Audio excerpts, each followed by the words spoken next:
اعوذ باللہ من الشیطان الرجیم بسم اللہ الرحمن الرحیم لا الہ الا اللہ وحدہ لا شریک لہ لہ الملک و لہ الحمد وہو علی کل شیء قدیر اللہم صلی علی سیدنا محمد وعلی آلہ وصحبہ صلاۃ تکون لنا امان من کل خوف۔ بیان خطبہ مجلس کبریٰ عرس شریف جون 1998۔ بسم اللہ الرحمن الرحیم فنعم المولا ونعم النصیر رب اشرح لی صدری ویسر لی امری واحلل عقدۃ من لسانی یفقہوا قولی۔ اللہم صلی علی سیدنا محمد وعلی آل سیدنا محمد وعلی اصحابہ وعلی ازواجہ اجمعین وبارک وسلم صلی علیہ۔ الحمدللہ رب العالمین۔ اللہ تعالیٰ کا لاکھ لاکھ شکر ہے کہ مالک نے اپنی یاد کی توفیق اور موقع عطا فرمایا ہے۔ لاکھوں اور کروڑوں درود حضرت محمد مصطفیٰ صلی اللہ علیہ وآلہ وسلم پر، جن کے طفیل خدا نے یہ مہربانی فرمائی ہے۔ سامعین اکرام، اللہ تعالیٰ نے قرآن پاک میں ارشاد فرمایا ہے کہ اعوذ باللہ من الشیطان الرجیم بسم اللہ الرحمن الرحیم تلک الرسل فضلنا بعضهم علی بعض منہم من کلم اللہ ورفع بعضهم درجات وآتینا عیسی ابن مریم البینات وایدناہ بروح القدس۔ یہ سب رسول ہیں، ہم نے فضیلت دی بعض کو بعض پر، ان میں سے کسی سے کلام فرمایا، اللہ تعالیٰ نے بلند کی ان میں سے بعض کے درجے، اور دی ہم نے حضرت عیسیٰ فرزند مریم کو کھلی نشانیاں اور مدد فرمائی ان کی ہم نے روح القدس سے۔ آپ یہ پہلے سن چکے ہیں کہ ساری کائنات ایک کھلی کتاب ہے جو اس بات کا درس دیتی ہے کہ اس کا مالک ہے، خالق ہے، منتظم ہے، رب ہے، وہ وحدہ لا شریک، اس کا کوئی ہمسر نہیں ہے، کیونکہ ذرہ ذرہ کائنات کا رب کی ربوبیت کی گواہی دیتا ہے، ذرہ ذرہ اپنے خالق کا ثبوت پیش کرتا ہے، اور ذرہ ذرہ منتظم حقیقی کا یقین دلاتا ہے۔ صرف گندم کا ایک دانہ ہاتھ میں اٹھا کر دیکھو کہ اس کو کس نے پیدا کیا اور کس طرح کیا، سورج اور چاند کو روشن، زمین کی گود پر پانی کی سیرابی، معدنیات اور خوراک کس نے وقت پر مہیا کی، اور کس نے اس کی بالیدگی کی ہدایت دی کہ اپنی مدت میں اس کے درخت نے رونمائی کر لی ہے، ایک وقت بالیدگی اختیار کرنی ہے، اور پھر اس دانے نے اس منزل مقصود تک پہنچ کر اعلان کرنا ہے کہ میں تخلیق کے مقصد کے لیے تیار ہوں۔ اس دانے کا استعمال انسان کی قوت کا سبب بنتا ہے، اور اس طرح انسانی زندگی میں مددگار ہوتا ہے۔ اس طرح دوسرے تمام وہ عناصر جو جس میں انسانی کے جز ہیں پیدا ہوتے ہیں اور استعمال ہوتے ہیں، اگر ان پر غور کیا جائے تو ان کی تخلیق، اس کی ربوبیت، پروردگاری کا ثبوت خود ان سے ملتا ہے۔ پھر یہ یقین کرنے والا کیوں نہ یقین کرے گا کہ ایسی پروردگاری کرنے والا پروردگار موجود ہے، اور ربوبیت فرمانے والا رب موجود ہے، اور اس طرح اپنی پروردگاری اور ربوبیت فرما رہا ہے کہ ایک لحظہ غافل نہیں ہوتا۔ حضرت موسیٰ علیہ السلام نے عرض کیا، یا الہی تو کبھی سوتا بھی ہے؟ اللہ تعالیٰ نے فرمایا، دو شیشیاں ہاتھ میں پکڑ لو، ایک ہاتھ میں ایک دوسرے ہاتھ میں، اور ان کو آپس میں ٹکرانے نہ دینا،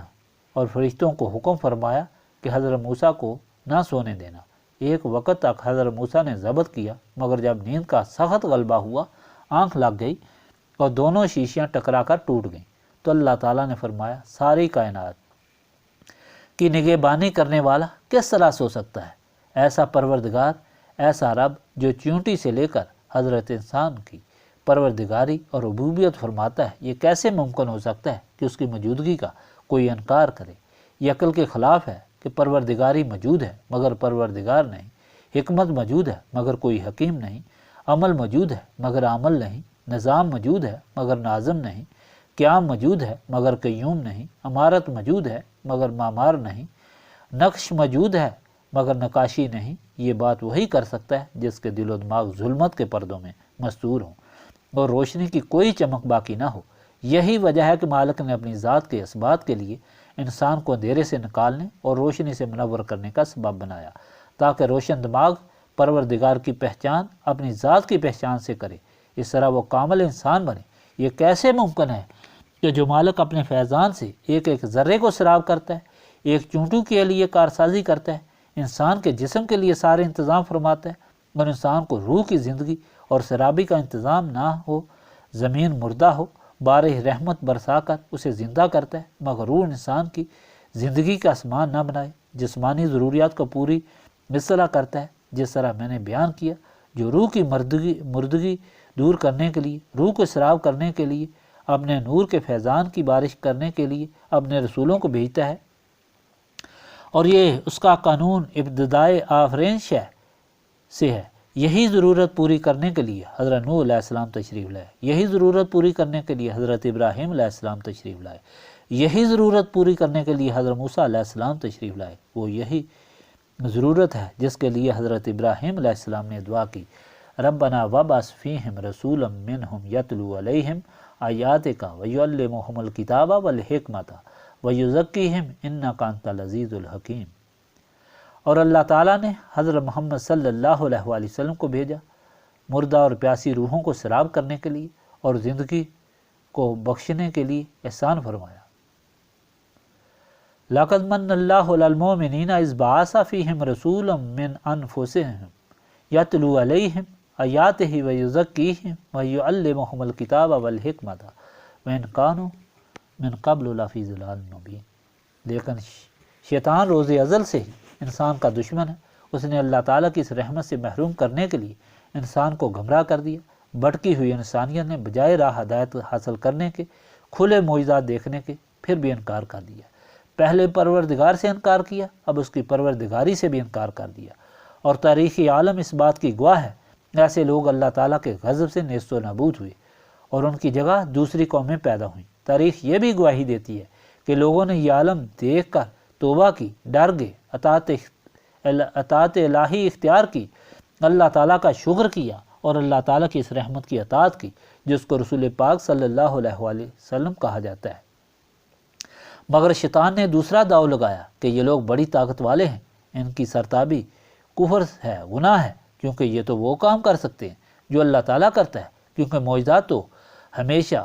خرق عادت ہوتے ہیں، مثلا لاٹھی کا سام بن جانا، ہاتھ کا چاند بن جانا، مردہ کا زندہ ہو جانا، کوڑ کا درست ہو جانا، نابینا کا بینا ہو جانا۔ شیطان نے مغالطہ ڈال دیا کہ نعوذ باللہ یہ تو خدا کے قریبی بیٹے ہیں،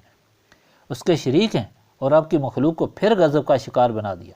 غرض کبھی شیطان رسولوں کی اہانت کے لیے مخلوق کو تیار کرتا ہے اور کبھی رسولوں کو خدا بنا کر گمراہ کرتا ہے، لیکن یہ دونوں باتیں تو گمراہ کن ہیں۔ یہ اتفاق جو میں نے آپ کے سامنے پڑھی وہ شیطان کی طرف سے ایسی ہی گمراہی کا جواب اور مخلوق کے لیے ہدایت ہے۔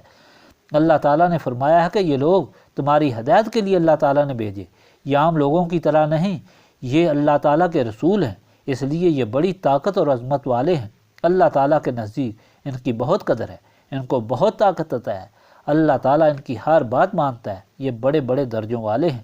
کسی کو کیا فضیلت دی گئی ہے، کسی کو کیا درجہ دیا گیا، مگر ہیں بڑے عرفہ درجے والے۔ حضرت موسیٰ علیہ السلام کو طاقت بخشی کہ اللہ سے کلام کرتے تھے، سوکھی لاٹھی کو ہاتھ لگاتے تو اژدھا بن جاتا، جیسے فرعون اور اس کی ساری سپہ لرزہ بے اندام ہو جاتی اور ان کی بے ادبی کرنے والے ذلیل و خوار اور غرق ہوئے۔ حضرت عیسیٰ علیہ السلام مٹی کا پرندہ بنا کر پھونکتے تو زندہ ہو کر اڑ جاتا تھا، نابینا کو پھونکتے تو بینا ہو جاتا، مردہ کو حکم دیتے تو زندہ ہو جاتا۔ یہ درجات رسولوں کو اس لیے عطا کیے گئے کہ لوگ ان سے ڈریں اور ان کا حکم مانیں، اور ان کا حکم ایک ہی تھا، ان اللہ ربی و ربکم فاعبدوہ ھذا صراط مستقیم۔ ان اللہ ربی و ربکم فاعبدوہ ھذا صراط مستقیم۔ اللہ تعالی ہمارا بھی رب ہے اور تمہارا بھی رب ہے، بس اس کی عبادت کرو اور یہی سیدھا راستہ ہے۔ مگر لوگوں نے حضرت عیسیٰ علیہ السلام کا انکار کیا اور الزام لگایا، اور ماننے والوں نے خدا کا بیٹا بنا دیا۔ دونوں طرح کی گمراہی شیطان کی طرف سے ہے۔ ہدایت تو یہ ہے کہ جو اللہ تعالیٰ نے حکم دیا ہے کہ یہ اللہ تعالیٰ کے رسول ہیں، ان کو اپنی طرح نہ سمجھو، یہ اللہ تعالیٰ کے خاص بندے ہیں، ان کو اللہ تعالیٰ نے بڑی عزت بخشی، طاقت بخشی، تو ان کو زندہ کرنے کے لیے، راہ راست پر لگانے کے لیے، خالق سے رشتہ جوڑنے کے لیے۔ لیکن یہ یقین رکھو کہ یہ اللہ تعالیٰ کی مخلوق ہیں، اللہ تعالیٰ ان کا خالق ہے، اور ان کی طاقت اللہ تعالیٰ کی دی ہوئی ہے، ان کا اختیار اللہ تعالیٰ کا دیا ہوا ہے، ان کی طاقت اللہ تعالیٰ کی عطا کردہ ہے، وہ باقی ہے، باقی سب فانی ہیں۔ ان کی طاقت کو مانو، ان کے درجات کو مانو، ان کے عذاب سے غافل مت ہو، ان کی اطاعت اللہ تعالیٰ کی اطاعت سمجھو، مگر یہ بھی ایمان رکھو کہ یہ سب کچھ اللہ تعالیٰ کے لیے کرو۔ یہ بھی اللہ کو راضی کرتے ہیں، تم بھی ان کی تابعداری کر کے اللہ تعالیٰ کو یاد کرو۔ اب ان کی اطاعت کس طرح کی جائے؟ صرف ایک ہی طریقہ ہے ان کی غلامی اختیار کرنے کا، کہ ان سے نسبت قائم کرو۔ جن لوگوں نے وقت کے رسول کے ساتھ نسبت قائم کی، ان کے دل و دماغ اس نور سے منور ہو گئے، روشن ہوئے، اور وہ صراط مستقیم کو پا گئے اور اسی پر قائم ہو گئے۔ ہماری یہ خوش نصیبی ہے کہ ہم کو اپنے اس محبوب صلی اللہ علیہ وآلہ وسلم کا امتی بنایا، جو ان سارے رسولوں کا امام ہے، جس کی اطاعت کا ان سب رسولوں کو حکم ہوا۔ اللہ تعالیٰ کا ارشاد ہے، وَإِذَا أَخَذَ اللَّهُ مِيثَاقَ النَّبِيِّينَ لَمَا آتَيْتُكُم مِّن كِتَابٍ وَحِكْمَةٍ ثُمَّ جَاءَكُمْ رَسُولٌ مُصَدِّقٌ لِّكُلِّ مَا مَعَكُمْ لَتُؤْمِنُنَّ بِهِ وَلَتَنصُرُنَّهُ قَالَ أَقْرَرْتُمْ ثُمَّ أَخَذْتُمْ عَلَىٰ ذَلِكُمْ إِصْرِي قَالُوا أَقْرَرْنَا قَالَ فَاشْهَدُوا وَأَنَا مَعَكُمْ مِنَ الشَّاهِدِينَ فَمَن تَوَلَّىٰ بَعْدَ ذَلِكَ فَأُولَٰئِكَ هُمُ الْفَاسِقُونَ أَفَغَيْرَ دِینِ اللَّهِ يَبْغُونَ۔ اور وہ وقت یاد کرو جب اللہ تعالیٰ نے نبیوں سے عہد لیا کہ قسم ہے اس کی جو دوں میں تم کو کتاب اور حکمت، پھر آئے تمہارے پاس رسول جو تصدیق کرے جو تمہارے پاس ہے، کہ تم ضرور ایمان لانا اس پر، ضرور مدد کرنا اس کی۔ فرمایا کہ تم نے اقرار کر لیا اور اٹھایا اس پر تم نے میرا بھاری ذمہ؟ کہا انہوں نے ہم نے اقرار کیا۔ فرمایا تم گواہ رہنا، میں بھی تمہارے ساتھ گواہ ہوں۔ پھر جو کوئی پھرے اس سے وہ فاسق ہے۔ حضرت علی رضی اللہ تعالیٰ عنہ اور حضرت عباس رضی اللہ تعالیٰ عنہ سے روایت ہے کہ اللہ تعالیٰ نے ہر ایک نبی سے عہد لیا کہ اگر اس کی موجودگی میں حضرت محمد صلی اللہ علیہ وآلہ وسلم مبعوث ہوں تو اس پر لازم ہے کہ وہ حضور پاک صلی اللہ علیہ وآلہ وسلم پر ایمان لا کر آپ کی امت میں شامل ہو اور حضور کے دین کی تائید اور مدد کرے، اور تمام نبیوں نے یہی عہد اپنی امتوں سے لیا۔ اب اندازہ لگائیں کہ اللہ کے وہ سارے رسول جو بلند مرتبے والے، سب کے امام حضرت محمد صلی اللہ علیہ وآلہ وسلم ہیں، سب کی تابعداری اطاعت کا حکم اللہ نے دیا اور فرمایا کہ یہ اللہ کے نزدیک بلند درجات رکھتے ہیں، اور سب سے اعلیٰ درجہ آخری رسول محبوب خدا صلی اللہ علیہ وآلہ وسلم کا ہے۔ اب اگر کوئی شخص یہ کہے کہ حضرت محمد صلی اللہ علیہ وآلہ وسلم ہماری طرح تھے تو وہ دین سے خارج ہے یا نہیں؟ یقیناً دین سے خارج ہے، خواہ کتنا ہی بڑا عالم اور عابد ہو۔ حضرت محمد صلی اللہ علیہ وآلہ وسلم کے اشارے سے چاند دو ٹکڑے ہو گیا، آپ کے اشارے سے سورج غروب ہونے سے رک گیا، آپ کی انگلیوں سے پانی کی نہر بہہ نکلی، آپ کے بال مبارک کو حضرت خالد بن ولید کی ٹوپی میں رکھا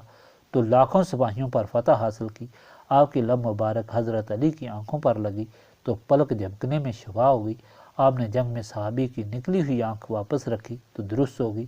آپ نے اپنے غلام کی کٹی ہوئی زبان منہ میں رکھی تو بالکل ٹھیک ہوگی، آپ کے قمیض کا ٹکڑا دھو کر حضرت اسماء رضی اللہ تعالیٰ عنہ بیماروں کو پلاتی تو لوگ شفا یاب ہو جاتے۔ آپ کی شفاعت کا رب العالمین نے اعلان فرمایا ہے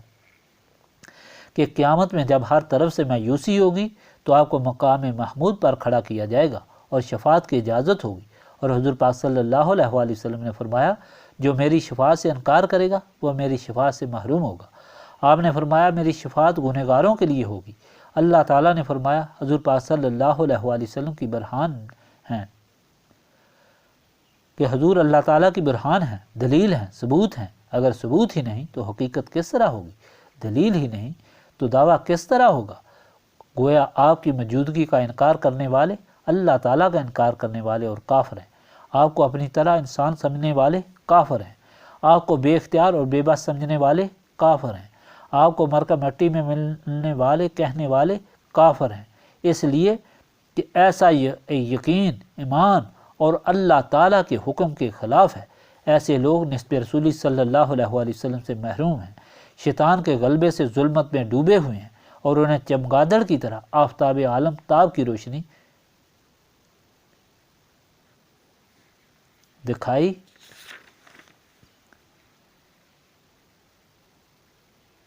نہیں دیتی۔ اللہ لا الہ الا هو الحی القیوم لا تأخذہ سنۃ ولا نوم لہ ما فی السماوات وما فی الارض من ذلذی یشفع عندہ الا باذنہ یعلم ما بین ایدیہم وما خلفہم ولا یحیطون بشیء من علمہ الا بما شاء واسع کرسیہ السماوات والارض ولا یعودہ حفظہما وہو العلی العظیم۔ اللہ ہے جس کے سوا کوئی معبود نہیں، وہ اب زندہ اور اوروں کو قائم رکھنے والا ہے، اسے نہ اونگ آئے نہ نیند، اسی کا ہے جو کچھ آسمانوں میں ہے اور جو کچھ زمین میں۔ وہ کون ہے جو اس کے یہاں سفارش کرے بے اس کے حکم کے؟ جانتا ہے جو کچھ ان کے آگے ہے اور جو کچھ ان کے پیچھے، وہ نہیں پاتے اس کے علم میں سے، مگر جتنا وہ چاہے۔ اس کی کرسی میں سمائے ہوئے ہیں آسمان اور زمین، اور اسے باری نہیں ان کی نگہبانی، اور وہی ہے بلند بڑائی والا۔ وہ مالک جو خالق ہے، رب ہے اور ربوبیت فرماتا ہے، اس نے اپنی مخلوق کی ہدایت کے لیے اپنے رسول بھیجے اور ان کو ہدایت دی۔ لا الہ الا اللہ محمد رسول اللہ صلی اللہ علیہ وآلہ وسلم، اس ہدایت کو لانے والوں کو اللہ تعالیٰ نے بڑی عزت بخشی، کیونکہ ان کی عزت لا الہ الا اللہ کی عزت ہے، ان کی بے ادبی لا الہ الا اللہ کی بے ادبی ہے، اور یہی ہے ہمارا ایمان اور یہی ہے ہمارا عقیدہ کہ سارے رسول رسول اللہ صلی اللہ علیہ وآلہ وسلم کے، ہمارا عقیدہ ہے کہ سارے رسول اللہ تعالیٰ کے ہاں بلند درجہ رکھتے ہیں، ہمارے لیے قابل تعظیم ہیں، اور سارے رسولوں کے امام حضرت محمد مصطفیٰ صلی اللہ علیہ وآلہ وسلم ہیں۔ سارے رسولوں کی نسبت رسول اللہ صلی اللہ علیہ وآلہ وسلم سے ہے، ہمارا ایمان رسول اللہ صلی اللہ علیہ وآلہ وسلم کی نسبت اور غلامی ہے۔ اللہ خالق ہے، محمد صلی اللہ علیہ وآلہ وسلم اس کے رسول اور اس کی مخلوق ہیں، اس لیے آج ہم اس عظیم اجتماع میں جو اللہ تعالیٰ سے گناہوں کی معافی مانگنے کے لیے منعقد کیا گیا ہے، اللہ تعالیٰ کے سامنے بطور عجز و نیاز فریاد کنا ہے کہ اے ذروں کو رشک آفتاب بنانے والے، اے قطروں کو سمندروں کی وسطیں بخشنے والے، اے گداؤں کو مفت اقلیم کے شہنشاہی تاج پہنانے والے، اے دلوں کے ظلمت قدوں میں معرفت کے چراغ روشن کرنے والے، اے مظلوموں اور فریادیوں کی داستانوں اور فریادوں کا جواب دینے والے، زخمیوں بیماروں کو شفا عطا فرمانے والے، اے بیچاروں کے چارہ ساز، گنہگاروں کے بخشنہار، ہم حقیروں کو، بے نوا فقیروں کو، سیاہ روح اور سیاہ دلوں کو اپنے محبوب پاک حضرت محمد مصطفیٰ صلی اللہ علیہ وآلہ وسلم کے طفیل، اپنی عنایات، خسر و دانا الطفات شاہانہ، اپنی نوازشات کریمانہ سے اس طرح مستفید فرما کہ آج تیری بارگاہ سے کوئی گنہگار نہ لوٹے، بیمار نہ لوٹے، اور کوئی بھی خالی دامن خالی جھولی نہ لوٹے۔ تیری بارگاہ کے سوالی ہیں، اپنی سخاوت رحیمی کریمی کی لاج رکھ، اپنے محبوب کا وسیلہ قبول فرما، ہماری دعا قبول فرما، آمین ثم آمین۔ اس محفل پاک کے ہیں مخلصین نے جانی اور مالی قربانیاں اپنی طاقت سے زیادہ دیں، ان کے لیے دعا کریں کہ بہت سے حضرات اس عرصہ میں فوت ہوئے، مرد اور عورتیں ان کی مغفرت کے لیے دعا کریں، اللہ تعالیٰ ان کو جنت الفردوس میں جگہ عطا فرمائے۔ پیر محمد کرم شاہ صاحب، خلیفہ صوفی اللہ دتا صاحب، چودھری ظہور کی والدہ صاحبہ، خلیفہ صوفی کرم الہی صاحب کی بچی، اور دیگر حضرات جو اس علاقہ یا باہر کے رہنے والے اور ہمارے ساتھ مخلصانہ تعلق رکھتے تھے، سب کے لیے دعا کریں۔ اللہم صلی علی سیدنا محمد وعلی آلہ وصحبہ صلاۃ تکون لنا امان من کل خوف۔ ربنا تقبل منا انک انت السمیع العلیم وتب علینا انک انت التواب الرحیم۔ سبحانک ربک رب العزۃ عما یصفون وسلام علی المرسلین والحمد للہ رب العالمین۔